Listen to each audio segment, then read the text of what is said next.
آپ کو ایک واقعہ سناتا ہوں۔ اللہ کے رسول صلی اللہ علیہ وسلم جب ہجرت کر کے مدینہ منورہ تشریف لائے تو ان کے بہت ہی پیارے، بہت ہی قریبی ایک صحابی عبد الرحمن بن عوف رضی اللہ تعالی عنہ، وہ ایک دن ان کو ملے۔ یہ ہجرت کر کے یہ بھی تشریف لائے تھے، تو انہوں نے دیکھا کہ ان کے کپڑوں پہ کوئی پیلے پیلے رنگ لگا ہوا ہے۔ تو انہوں نے کہا اچھا یہ عبد الرحمن بن عوف کون ہے؟ 10 مبشرہ میں سے ہیں، جن 10 لوگوں کو جن کو نبی کریم صلی اللہ علیہ وسلم نے اپنی زبان مبارک سے جنت کی سری خوشخبری دی تھی کہ یہ کہ عبد الرحمن فی الجنہ، کہ جنتی ہے، اتنے قریبی۔ تو کپڑوں پہ سب پیلا لگا ہوا تھا کچھ کرنے کا۔ عبد الرحمن یہ کیا ہے، یہ کیا ہوا؟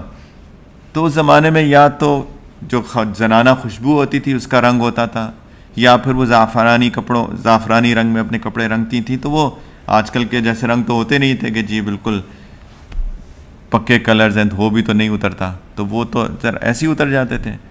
تو اب بیوی قریب ہوتی ہے تو کپڑوں پہ آ سکتا ہے رنگ۔ تو انہوں نے کہا یا رسول اللہ میں نے شادی کی ہے، میں نے مدینہ میں نکاح کیا ہے، یہ میری بیوی کے کپڑوں کا رنگ ہے جو میرے کپڑوں پہ لگ گیا۔ کیا ثابت ہوا؟ کچھ تفکر کرنے والے بھائیوں، کچھ ثابت ہوا؟ کچھ کیا؟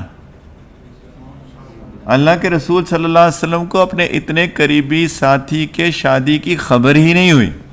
اور کیا آپ کا خیال ہے نبی کریم صلی اللہ علیہ وسلم ناراض ہو گئے کہ مجھے کیوں نہیں بلایا شادی پہ؟ بالکل بھی نہیں۔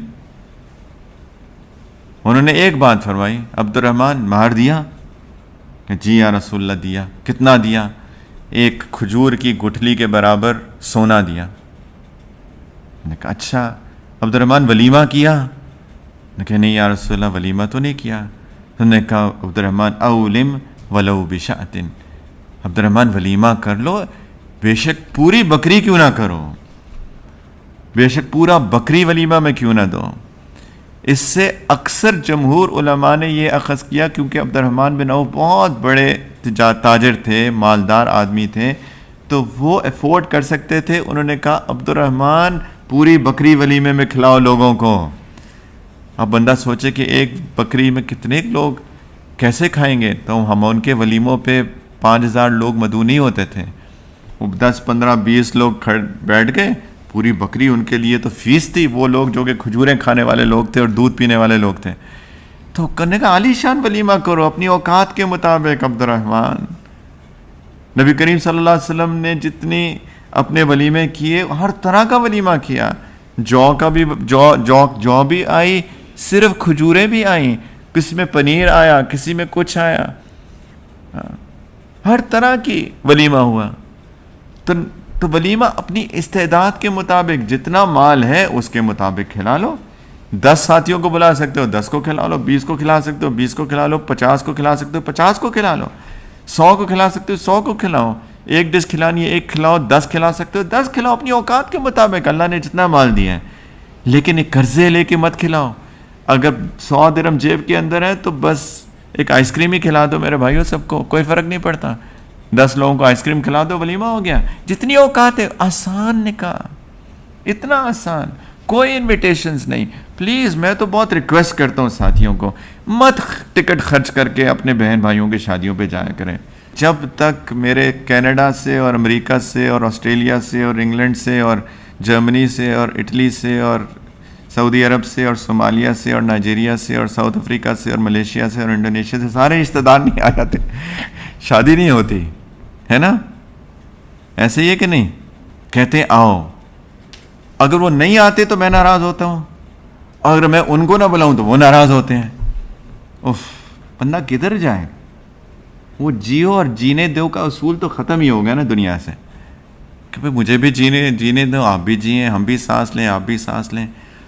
اگر میں ان کو نہیں بلاؤں گا وہ ناراض ہوں گے، اگر میں ان کو بلاؤں گا وہ نہیں آئیں گے تو میں ناراض ہوں گا، دونوں مل کے ناراض ہوتے۔ بس ناراضگی تو مفت کی ہے نا، چلو اور کوئی بہانہ نہیں، یہی بہانہ ڈھونڈتے ہیں ناراض ہونے کا۔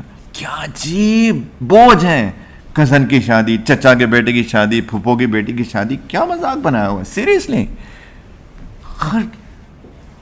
یہ پیسے جو ہے نا خرچ کر کسی اللہ کے راستے میں خرچ کر دے زیادہ ثواب ملتا، سیریسلی۔ اللہ کے راستے میں خرچ کر دیتے، یہی پیسہ پورے کا پورا ٹبر خاندان کے خاندان جا رہے ہیں، شادی پہ کزن کی شادی ہے، میرے بھائیوں وہ جو آپ نے 50 ٹکٹ خرچ کیے ہیں، وہ جو 50,000 درہم، وہ 50,000 درہم سے ایک مسجد میں ڈال دیتے ہیں، آپ کی انشاءاللہ قبر میں بھی ملتے رہتا ثواب آپ کو. اس کا تو کوئی ثواب نہیں ملا آپ کو، بلکہ الٹا ایک معاشرے کے اندر بےہودہ رسم کو رائج کر دیا اور باقی پوری فیملی پہ ایک پریشر کریٹ کر دیا. کیونکہ اب آپ گئے ہیں اتنا کر کے، اب باقی جب نہیں آئیں گے تو وہ کہیں گے جی فلاں تو آیا تھا دبئی سے، ہے نا. کتنی بےہودہ رسم جاری کر دی، کتنا پریشر کریٹ کر دیا ایک معاشرے کے اندر. سوچیں ان باتوں کے اوپر سیریسلی میرے بھائیوں. آسان کرو شادیوں کو، آسان کرو شادیوں کو، آسان کرو شادیوں کو. اس سے بڑھتی ہے سکون، اس سے آتی ہے محبت، اس سے آتی ہے مودت.